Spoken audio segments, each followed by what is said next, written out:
I'm an Iowa City native, born and raised in the heart of Hawkeye country. When I turned 18, I knew that I wanted to attend the University of Iowa, the school that was practically synonymous with partying. As a freshman, I quickly found myself immersed in the college party scene. Frat parties, house parties, tailgates, I was there for all of it. But one night in particular stands out in my memory as the creepiest experience of my college years. It was a Friday night, and my friends and I had decided to hit up a party at one of the frats. The frat house was dimly lit, and the air was thick with the scent of sweat and booze. The music was so loud that we could barely hear each other speak. At first, I thought it was just a typical college party, people drinking, dancing, and having a good time. But as the night went on, things started to take a turn for the sinister. I saw people snorting lines of cocaine off of the kitchen counter, and others injecting themselves with needles. There were people passed out on the floor, their bodies limp and lifeless, while others stumbled around in a drug-fueled haze. It was like something out of a horror movie, and I couldn't help but feel like I had stumbled into the wrong place. As we made our way through the crowded house, I noticed several guys who seemed to be lurking around, watching people. They didn't seem to be there to party, they were just standing there, silently observing. At first, I tried to ignore them. Maybe they were just introverted, I thought. But as the night wore on, their behavior became more and more unsettling. They would follow groups of girls around, keeping a close eye on them. I couldn't shake the feeling that they were up to something. Eventually, my friends and I decided to leave the party. But as I tried to make my way towards the door following them, I felt a hand grabbing my arm. "Where do you think you're going?" a voice slurred in my ear. I turned to see a tall, muscular guy staring down at me, his eyes bloodshot and glazed over. I was just leaving," I stuttered, trying to pull away from him. But he held me in place, his grip tightening around my arm. "Don't be like that," he said with a grin. "Stay and have some fun." I tried to pull away again, but he only held me tighter. I could feel my heart pounding in my chest as I looked around the room, searching for a way out. But every exit was blocked by a sea of bodies, and I was trapped. Suddenly, the music stopped, and everyone turned to face the front of the room. A hush fell over the crowd as a figure stepped forward, a man with a sinister smile and a gleam in his eye. "Welcome to the party," he said, his voice echoing through the silent room. "I'm glad you could all make it." There was something about his tone that made my skin crawl, and I couldn't help but feel like I was in danger. But before I could make a move, he gestured towards the back of the room, and a group of people stepped forward, each one holding a large syringe filled with a clear liquid. "This is the main event," he said with a grin. "Who's ready to party?" The room erupted into cheers as people stepped forward to receive their injections. I could see the desperation in their eyes, the need for something, anything, to numb the pain and the fear that they were feeling. But I knew that I couldn't stay. I had to get out of there before it was too late. "What do you want?" I demanded, trying to keep my voice steady. He didn't answer. My heart was pounding in my chest, and I could feel my palms getting sweaty. Suddenly, my phone rang. It was one of my friends, wondering where I was. I quickly answered, hoping that the sound of my voice would scare the guy off. To my relief, it worked. I managed to break free from the man's grasp and run towards the door. I could hear him shouting after me, but I didn't stop until I was outside. Breathless and relieved, I told my friend on the phone what had just happened. She immediately offered to come get me, and I gratefully accepted. I didn't want to walk home alone after that scary experience. As I waited for my friend to arrive, I couldn't help but replay the events of the night in my mind. Who were those guys at the party, and what were they up to? I was lost in thought when my friend's car pulled up. I quickly hopped in, glad to be leaving the scene of the creepy frat party. As we drove away, I realized that I hadn't even had that much to drink. I had been sober enough to sense that something wasn't right. From that night on, I was much more cautious about the parties I attended. I made sure to only go to events where I knew the hosts or trusted the people in attendance. It serves as a reminder to me that partying can be fun, but it's important to always be aware of your surroundings and stay safe. I also made sure to always have a friend with me, so I wouldn't have to walk home alone again. I had always known that the University of Iowa was a party school, but I had never imagined anything like this. The reality was much darker, much more sinister, than I had ever thought possible. This happened when I was in college in Wisconsin. I was eager to meet new people, learn new things, and experience all that campus life had to offer.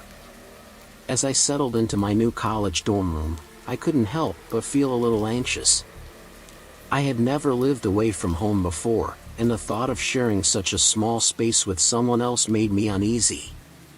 To make matters worse, I soon learned that the room next to ours was occupied by two strangers, one of whom was significantly older than the rest of us. I first met the 26-year-old, whose name was Mike, when I was unloading my belongings from the car. He was sitting on the front steps of the dorm building, smoking a cigarette and scrolling through his phone. At first, I assumed he was a resident advisor or some kind of authority figure, but when he introduced himself as my neighbor, I was taken aback.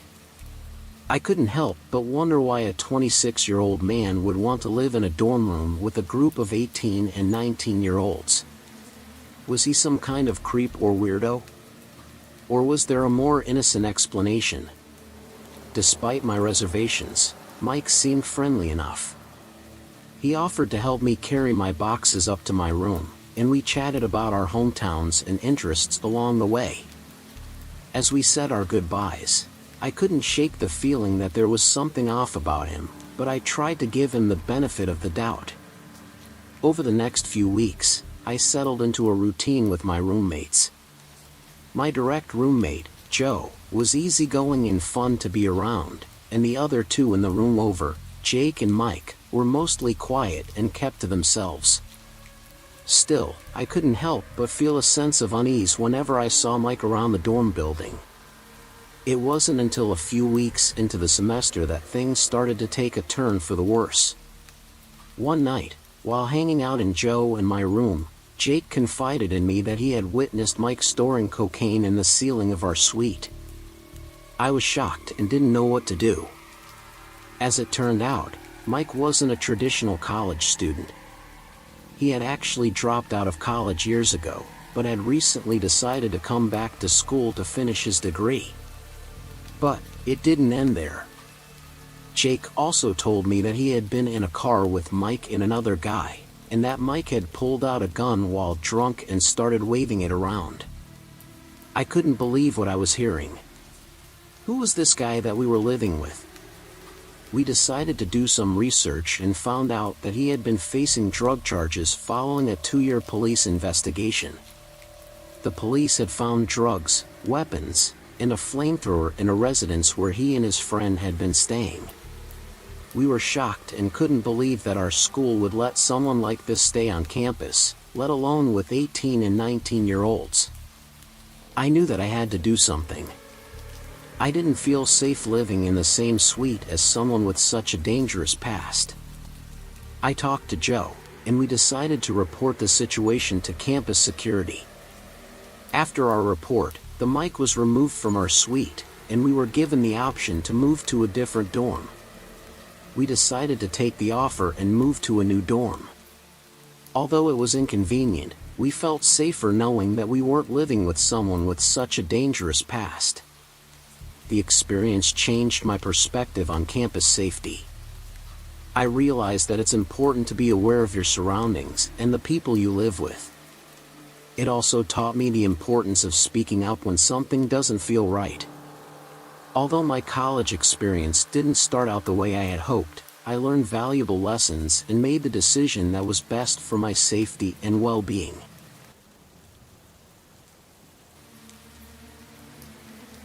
It was my freshman year at NC State.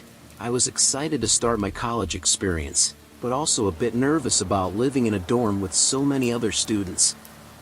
The all-female dorm had a community bathroom and shower room, which added another layer of uncertainty for me. I had never shared a bathroom with so many people before, and the thought of it made me a bit anxious.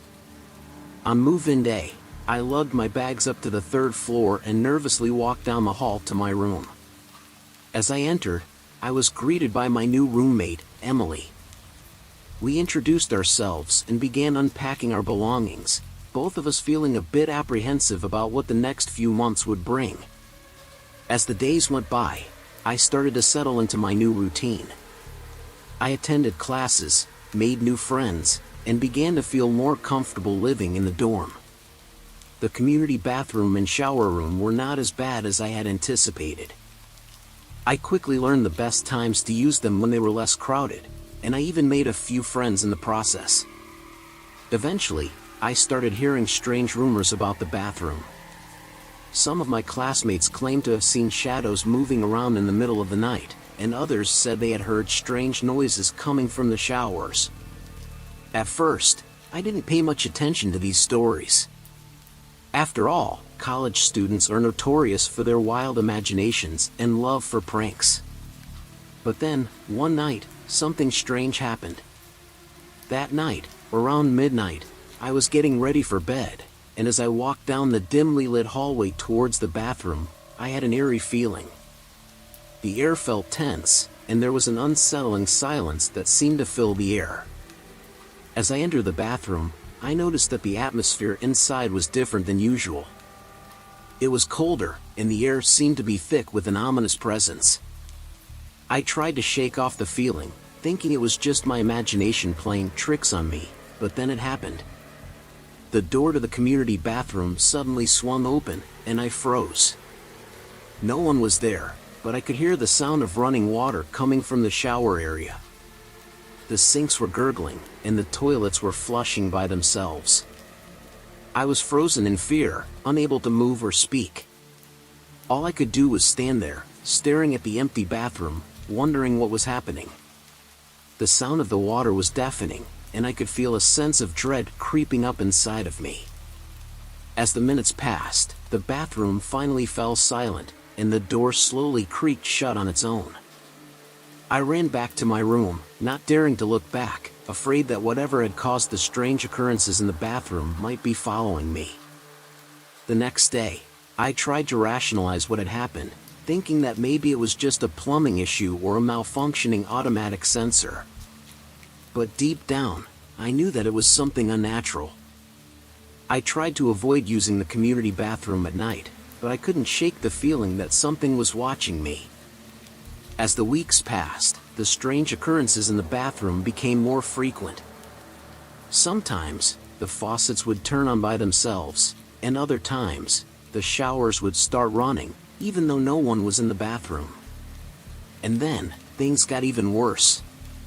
One day, as I was getting ready for class, I felt a cold breath on the back of my neck. I spun around, but there was no one there. I realized then that I couldn't ignore this any longer. At first, I tried to ignore these occurrences, but they became more frequent and intense as the semester progressed. I was constantly on edge and afraid to use the bathroom at night. As the semester came to a close, I couldn't help but feel relieved that I would no longer have to deal with the haunted bathroom. I packed up my belongings and said goodbye to my roommates and friends, feeling a sense of relief wash over me. Although my time at NC State had been challenging and filled with horror experiences, I was grateful for the lessons I had learned. I had learned to be more aware of my surroundings and to trust my instincts. And as I left NC State, I knew that I would never forget my haunted community bathroom experience, and it would always serve as a reminder to be mindful of the unknown.